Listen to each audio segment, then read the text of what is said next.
All right, welcome. So today I'm joined by my friend Tom Snyder, who's a retired United Methodist pastor we are in Ashland, Ohio. He's been a friend of the Ashland Center for Nonviolence for many years. Spent 35 years serving churches, most recently Christ United Methodist Church in Ashland and First United Methodist Church, and then in retirement has taught courses at Ashland Theological Seminary, the Methodist Theological School, and a course of study school in Ohio for the United Methodist Church. He's been married 54 years, has 2 sons, 4 grandchildren, and I'm delighted to have this conversation today as we're thinking about Thomas Merton, who's so important to so many people as they may have an interest in nonviolence and look to people like Merton, who was born in January 1915, and we're recording this in 2025, so that would make him a stunning 110 years old this month if he hadn't died tragically in the 1960s. There's a lot to say and learn about Thomas Merton. There's a ton out there. He's written so much, and his writings and his life have been so influential to so many people. And I will say that the reason I'm talking to Tom today is that of the people I know personally, he is the most enthusiastic about Thomas Merton. So it's wonderful and my delight to have you, Tom. So thank you for being here. Let's start with some things about Thomas Merton's life, and I'd really like to get to hearing about your connection to Merton and his work and his thoughts. So start us off. What are some of the things as you think about Merton turning 110 this year? What do you want to say about him? Well, happy birthday, Thomas Merton. Yeah. Thomas Merton was born in Prades, in south of France, in January of 1915. His father was a New Zealander, Owen Merton. His mother, Ruth Jenkins. They were both artists. They met in Paris, married. Thomas Merton was the oldest. They had a second son, Paul, after Thomas was born. Thomas and his brother had an affectionate relationship, even though sometimes distant over the years because of their life circumstances. But Paul was killed during World War II, and it was an enormous grief. Thomas Merton was in the monastery by then. We'll come to that in a moment. Thomas Merton's mother, Ruth Jenkins, died when he was 6 years old, died of stomach cancer. And his father, by this time they lived in London. His father died when he was 16, so by the time he was 16 years old, he was really orphaned. His father entrusted him to a guardian who was a physician in London, and after completing his what we would call high school education, it was a private school at Oakham in Oxfordshire, England, an experience which he hated. You can read about that in the 7-Story Mountain. But he entered Cambridge University, and after 1 year of riotous living, including his fathering a child, the mother and the child were killed during the Blitz later in London, his guardian packed him off to the United States to his maternal grandparents, and he lived in Long Island with his mother's parents. He completed his education and had this really stunning experience at Columbia University. He got a BA, he majored in studies of English and literature, and Merton from an early time was just gifted in many ways. He was the cartoonist for the Columbia Humor magazine and later became its editor. After he completed his BA, he took a master's degree. During that time, there was a World's Fair in New York, and he met a Hindu scholar whose name I'm sorry I haven't written down here. At that time was starting to be curious about world religions, and he said, I want to have you tell me as much and give me resources that I could study about Hinduism. And the Hindu scholar said, study your own faith first. And that was a kind of a light bulb for Thomas Merton. He had a wonderful circle of literary friends in New York City, which he kept throughout his life. Robert Lax, Robert Giroux of the publishing house, who later published a number of Merton's books. But he had this whole circle of friends in the literary circles of New York.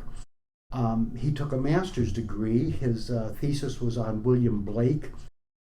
Around this time, this is around 1937, 1938, he started to delve more deeply. One of the books that he read as he traveled on the train back and forth to his grandparents' house, he picked up a book at Brentano's bookstore on Fifth Avenue, Etienne Gilson's The Spirit of Medieval Philosophy. Gilson pulls together the whole medieval synthesis of theology, philosophy, science, as it was known in that period of time. His first response when he discovered that there was an imprimatur on the back of the title page, he said, if I had been able to open up the window of the train, I would have thrown it out the window, because he was so opposed to anything that would pass that kind of censorship. But as he read the book, it opened up the door to his embrace of the Roman Catholic faith. And in December of 1938, he left his apartment in Lower Manhattan and at the Corpus Christi Church and was baptized into the Catholic faith. That was the end of 1938. So he had this spiritual transformation that worked inside of him. And I think that's one of the things that's appealing about Merton to me, is that these seeds would be planted and he just wouldn't let them sit. He nurtured them and developed them. And it was interesting because the book that he left open on his desk when he went down and asked the priest to be baptized were the poems of Gerard Manley Hopkins, another great Catholic poet. Merton had started writing poetry himself, and one of the books I have on my shelf is a 1,000-page collection of the poems of Thomas Merton that he wrote throughout his life, and were finally collected and published about 9 years after his death. Wow. In 1940, after he took his master's degree, he got a job teaching English at St. Bonaventure, Franciscan University in Western New York, and he taught there for about a year and a half. In the spring of 1940, he made a trip to Cuba, which really turned out to be a pilgrimage, and visited several Roman Catholic shrines. It's interesting because, as Merton writes later in Seven Story Mountain, one of his first images when he was still a student at Oakham, he hitchhiked around Europe. Two memories stood out for him from that experience. One is young adults his age passing out Nazi literature. The second thing is he went to Rome, and the thing which most impressed him in Rome were the early Christian churches with their mosaics and artwork and the visual depiction of faith.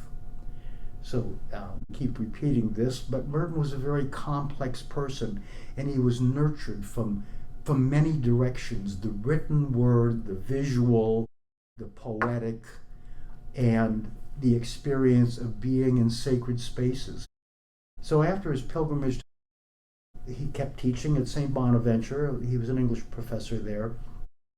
He had spiritual directors, and in 2017, my wife and I were privileged to go to a Merton biennial conference at St. Bonaventure, and our closing service was in the garden where he made the decision to leave teaching and go to Gethsemane and enter the Cistercian order.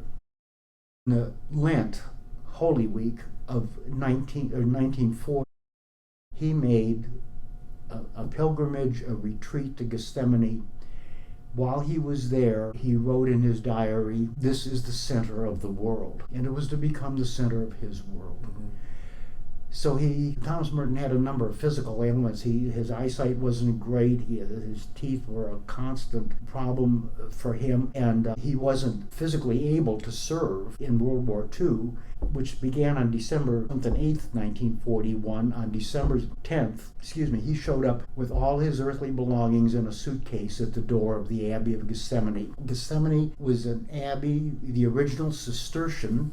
The Cistercian order was founded back in the 12th century in France. It was one of the most austere monastic groups. The name Cistercian, his initials behind his name was OCSO, Order of Cistercians of the Strict Observance. And when he went to Gethsemane in December of 1941, By the way, on the train, he passed through Cleveland and Columbus, Ohio, so he went right through our state here to get to Kentucky. It was no heat in the wintertime. They slept in cells divided by canvas drapes on straw pallets. It was very austere. One of the things that he said about entering the monastery was he planned to disappear from the world. And this is interesting because that phrase will be echoed later in his life. He entered the monastery, and they worshipped 7 times a day, starting at 2:30 in the morning. Eat sparingly. It was a vegetarian diet, and worked in the fields. The Abbey of Gethsemani sits on over 70 acres in the hills of Kentucky, with Kentucky knobs sticking out here and there. Dreadfully cold in the wintertime, dreadfully hot in the summertime. And one of the early photos of him is with his straw hat and his monastic robes, taking a rest from haying in the fields. Because his abbot, the head of the monastery, knew of his literary background, he really ordered one of the poverty, chastity, obedience. Part of the obedience part was his abbot ordered him to write his own spiritual autobiography. And this is the book that put Thomas Merton on the map, was his book, The 7-Story Mountain. Now, it was published through friends of his in New York, and this is post-World War II now. The 7-Story Mountain was written in 1946-47. It was published in 1948. The original run was 10,000 copies. They had to keep republishing and republishing and republishing, and by the end of the 1940s, over 250,000 copies of The 7-Story Mountain had been published and distributed and bought and read. It's the book that put him on the map. He wrote over 40 books after that. One of the things that I learned about Thomas Merton is, for me, and Craig is asked here, my personal connection, is the temptation is to read Merton like drinking from a fire hose. And you can't do that, because it's important also to read some of his things in progression. I mean, we're going to be talking about an essay written late in his life, but his early writing tended to be devotional and autobiographical. My favorite Thomas Merton book, and I couldn't bring them all here, but my favorite Thomas Merton book is The Sign of Jonas, which, after his initial conversion zealousness in entering the monastery and his enthusiasm for that kind of life, wanting to put his old life behind him, he now has re-entered the living. By the end of the 90s, Thomas Merton was a known name in religious circles in the United States. That was so much for his personal disappearance in the monastery. The Sign of Jonas is his kind of coming to some of the realities about, after the initial enthusiasm of conversion and entering the monastery, he is starting to experience some of the realities of it. And he had to produce things to sell to finance its existence. One of the things they sold was cheese, and in one of his diary entries he spells cheese with a $sign on the S. So he's uncomfortable that they had to do these commercial things to sustain themselves. But in The Sign of Jonas, he talks himself about being in the belly of the whale. And it's a theme that he will use later in his writing, that he is the sign of Jonas. He gets in this period of now examination about his life, and what is he there for. His initial writings, obediently, at the monastery were about Cistercian history, Cistercian saints. It was really kind of hagiography, devotional writing. He did that, and he did that well. But Merton was somehow always aware of current events. And I want to talk here, Craig, insert here about the contemplative.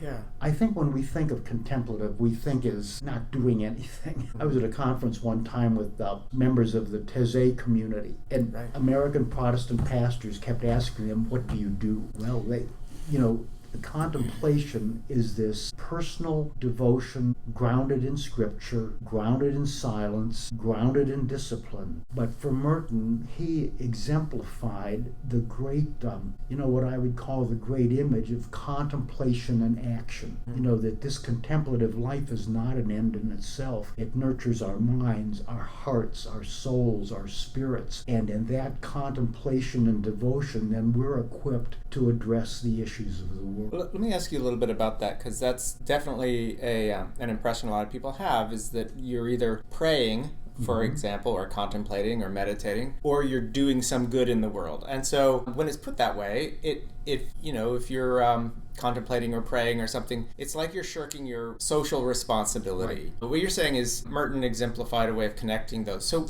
I'm thinking, especially because he used the word contemplation so much, and he's got, a book, I don't know if you brought it, Seeds of Contemplation, I think is his book. And also he has a book called Contemplation in a World of Action. Oh, well, there you go. Okay. Yeah. Well, so, there's probably a lot to say about this. One thing I want to ask you is, what should he or we or anyone contemplate? Is it directional? Is it like I'm going to contemplate something specific, or is it more kind of a generalized, more general discipline of thinking? And so, what's your impression of contemplation? I'm going to try to address that, Craig, and this is not an evasion, but I think it's all of the above. Yeah. Okay. I really think it's all of the above. What nurtured Thomas Merton's contemplation was his life with other people in the monastery, some of whom he found incredibly annoying, as we do in any community that we're in. But his contemplation was grounded in his experience of God. He was ordained a priest. That's one of the things that's in that book that I talked about, The Sign of Jonas, was about his ordination. But it's after he had this is the reality of my life. This is the reality of my situation, what I'm called to do, to be obedient and all that, and yet use his enormous literary gifts to inform the Christian faith. So some of the things that he was grounded in scripture, he was grounded in church history, which he taught novices. He became the novice master. And after the publication of his book, the population at Gethsemane exploded. By the early 1950s, there were over 250 monks there, many of whom came because they had read The Seven-Story Mountain. Yeah. Amazing. In the response after World War II, how could a book by a monk Yeah, I know. do this? But he was grounded in scripture. He was grounded in prayer and devotion. He was grounded in silence. Merton writes a lot about silence and the necessity of silence. Nurtured by nature. The whole setting of Gethsemane wasn't lost on him. And a person that wrote a book back in the 1950s called Black Like Me, the fellow that he was a journalist who died himself to look African American and went around the South and wrote about his experiences there. Was a personal friend of Yoder was his last name, and later wrote a wonderful biography of him. But he gave Merton his first camera, and Merton, the guy that was the cartoonist for his college newspaper, Merton the writer, Merton, all of a sudden he was captivated by the visual images of nature. Several books have been written about Thomas Merton and his writings about nature. And the reason I'm mentioning that, which may sound off topic, but it was part of his contemplation. Yeah. No, I appreciate that. You think about, and we have other probably near synonyms like mindfulness, which is a more recent kind of way of thinking about an engaged form of being meditative. It's about taking in, what's around you and really noticing, really seeing, really listening.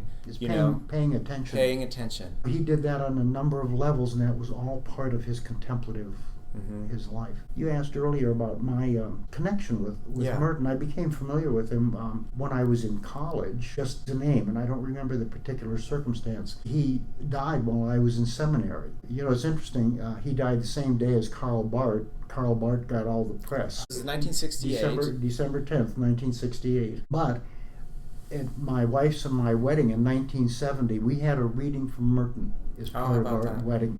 It came from his book, No Man is an Island. It's about the reciprocity of love. Wonderful. And even as a monk in the monastery in Kentucky, he informed a young couple in Ohio. And I think that's part of the magic. Sound like a really shallow phrase, but it's part of the magic of Merton that he reaches out. Later, I was in a spiritual formation program in the late 1980s, and I was one of the presenters, and I had been in ministry 17 or 18 years at that time, parish ministry, and there was always a sense that we needed to do more. Whatever we did wasn't enough.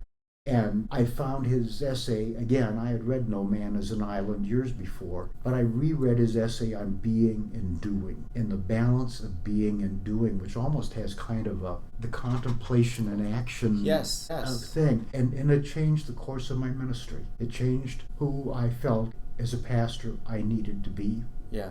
And that if I didn't spend time on my being, so, at different periods of my life, Merton pops up and hits me up one side of the head. It's so applicable. In the world of nonviolence, I think a lot about how.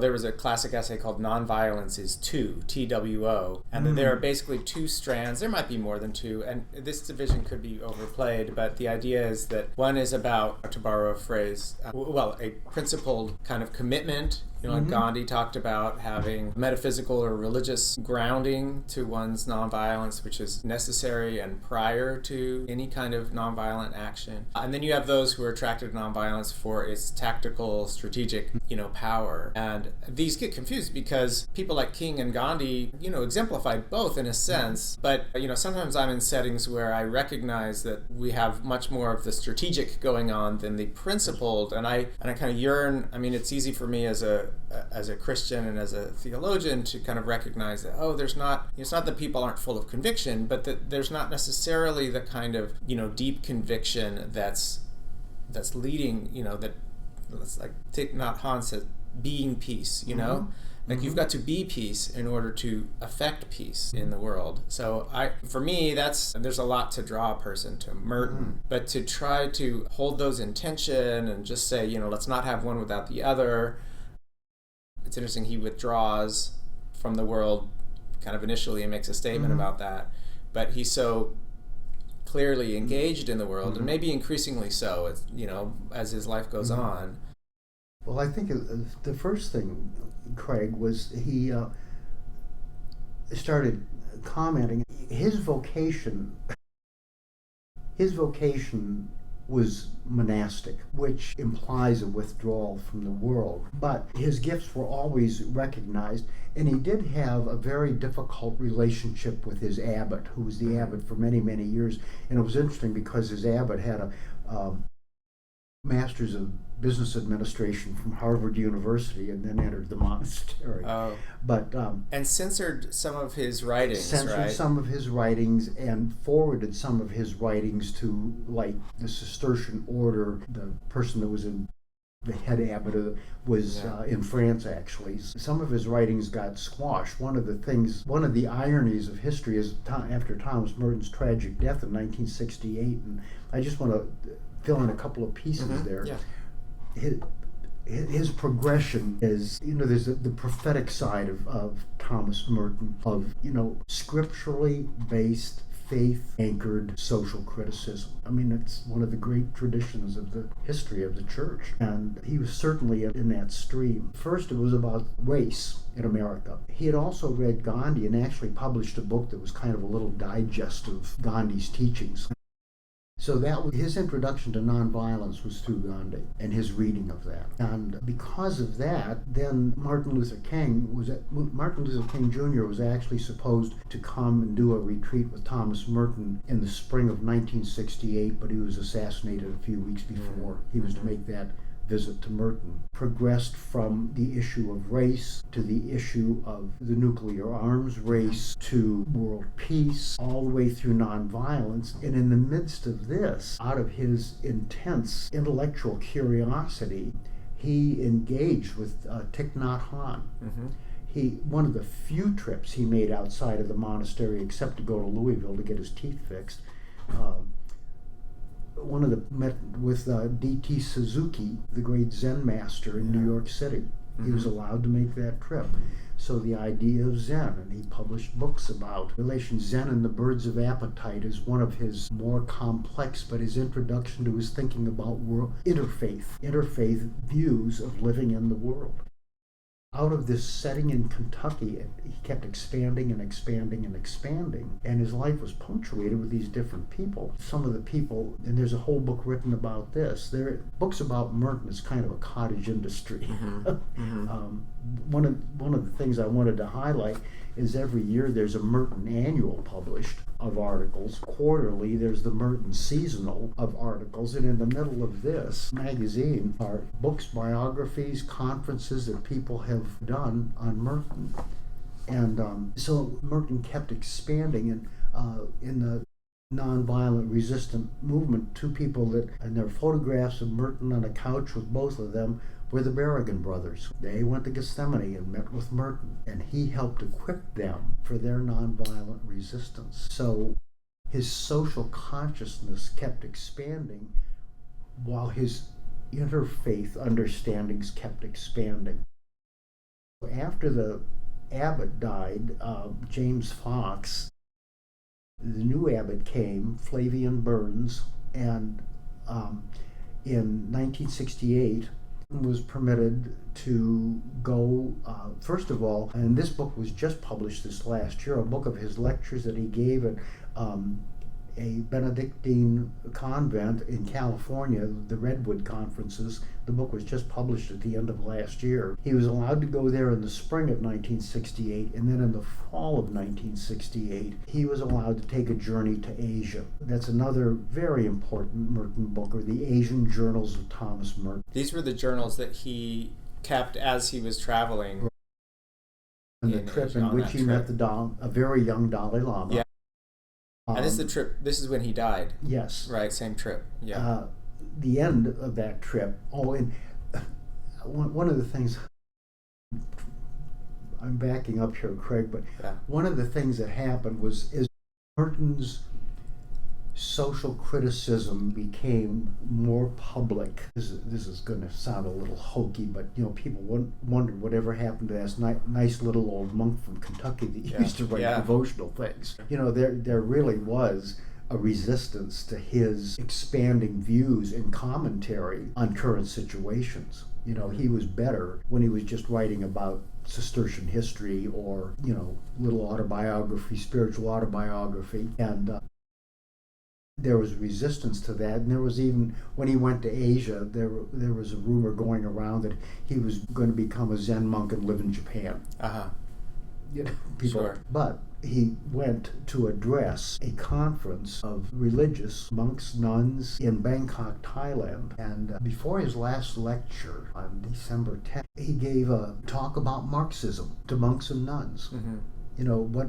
This is becoming a pervasive view in parts of the world. How do we as religious folk confront that? And again, that's part of Merton's complexity. He was talking to Asian monks and nuns about Marxism. And at the end of his lecture, it was very, very hot. He wanted to go back to his little cottage in the compound where this conference was being held. As he left, he said, well, I'm going to disappear for a while. And he took a shower. When he came from the shower, he lost his footing, grabbed a fan, and was electrocuted. Now, two of the ironies about Merton's death was that after all of his, what really amounted to anti-war commentary, now it's the Vietnam War, that was another stage of his social commentary.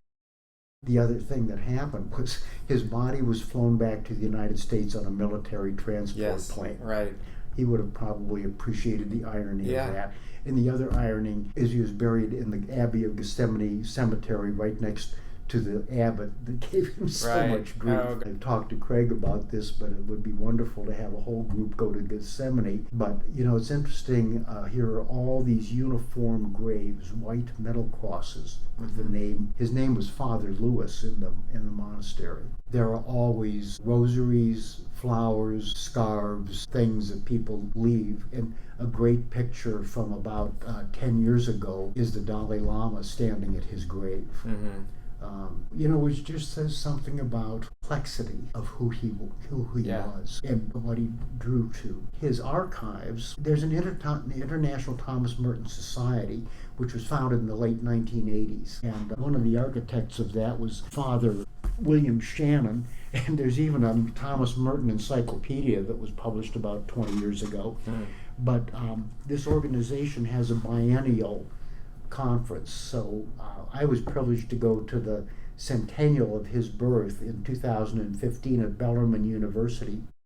I had been there a few years before. I went to the Abbey of Gethsemane for the first time in 2012,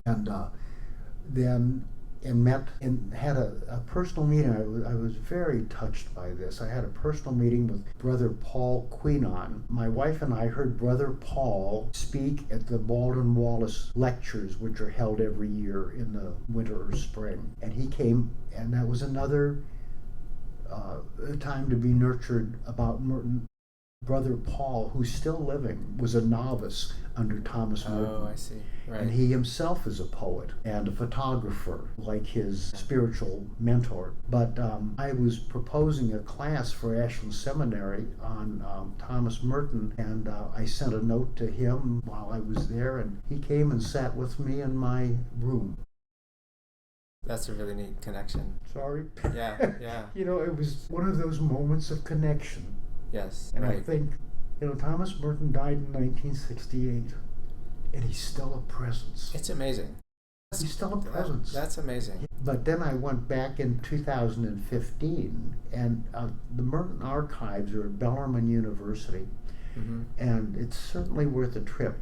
The last time I was there is now going to be 10 years ago.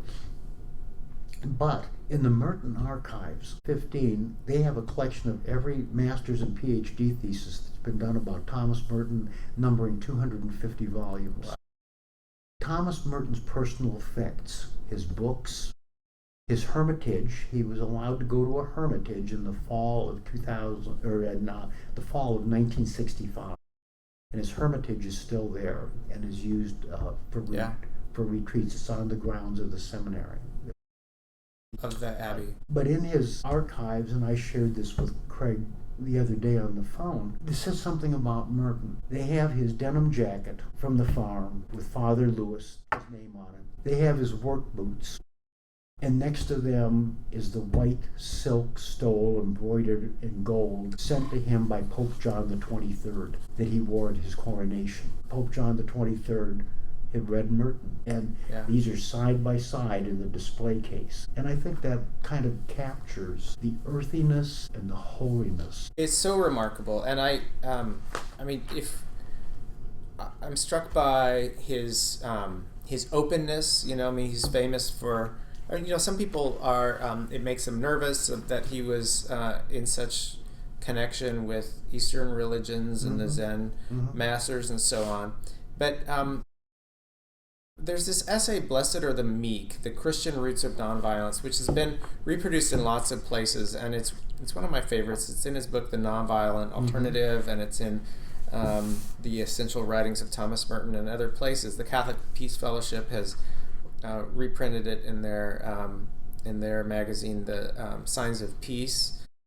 He says, I won't read very much, but he does talk about being open, and I wonder if we could kind of connect a few things here that you've been talking about. He says, a test of our sincerity in the practice of nonviolence is this: are we willing to learn something from the adversary? If a new truth is made known to us by him or through him, will we accept it? Now, I didn't mean to say, I'm not implying that, the Zen Buddhists were adversaries to him, but this speaks to his openness in general. And then he goes on, are we willing to admit that the adversary is not totally inhumane, wrong, unreasonable, cruel, etc.? This is important. If he sees that we are completely incapable of listening to him with an open mind, our non-violence will have nothing to say to him except that we distrust him and seek to outwit him. Our readiness to see some good in him and to agree with some of his ideas, though tactically this might look like weakness on our part, actually gives us power. The power of sincerity and truth. On the other hand, if we are obviously unwilling to accept any truth, that we have not first discovered and declared ourselves, we show that by that very fact that we are interested not in the truth so much as in being right. Since the adversary is presumably interested in being right also, and in proving himself right by what he considers the superior argument of force, we end up where we started. Nonviolence has great power, provided that it really witnesses to truth and not just to self-righteousness. I love that. I mean, I don't know if there's so many, you kind of hear the kind of person that he was and the elements of his biography and being open to always trying new things and learning from new people and other traditions and so on. And he connects it with nonviolence, and I think that's exactly right? We're going to be open to learning from everyone. And what if my adversary is saying something that's true that I need to hear, and I need to listen to that person? That's just one of my favorites. One of the things that struck me about this essay, rereading it, is the word that comes to mind repeatedly is humanity. There's great humanity in this. It's the recognition of the other person. That's right. As a person, as a human being, as someone he'd probably say is a child of God, and so he's careful to not minimize the reality of evil and injustice and all of that. I think that comes in as a concern, when you start talking too much perhaps about the humanity of other people, although I probably can't say that too much, because all people are deserving of dignity. One of the things I did not mention so far, and it's a pivotal point in Merton's life. It's in another one of my favorite Merton books, Conjectures of a Guilty Bystander, which is really essentially a book of part of his journals, which are voluminous. But he was in Louisville for a dental appointment. That's what took him there frequently. And he was at the intersection of 4th and Walnut. And he had this mystical experience. And I think that's another word that kind of scares people off. When you say mystical, they kind of think, ooh. But he had this mystical, unifying experience. And he was at the intersection and he looked around. And he felt a oneness with everybody on the street and the cars going by.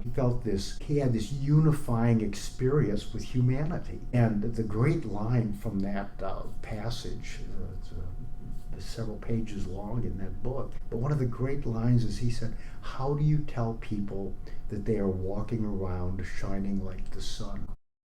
And I think that's part of that. Happened in 1958, a few years before this essay was written. But I think that was part of when you say the mystical grounding of his view of humanity, but I think it was. Yeah, and I'll bet that this is an already mature Merton. Well, that's what I was thinking. He probably could have. That wasn't the first time he could have, articulated that, human beings are connected and that we are all, children of God, or whatever language he might have used. But he experienced it in a new way, and that's really interesting because we can know things that we believe are true, but we haven't experienced them, or we don't have a kind of mystical connection to the truth. So that's what was new, I guess. I think it's this is going to may sound a little odd, but the image that comes to mind, Craig, is that that illustrates part of his complexity. Yeah. But on the other hand, is part of his simplicity. I don't know if that makes any sense or not. Sure.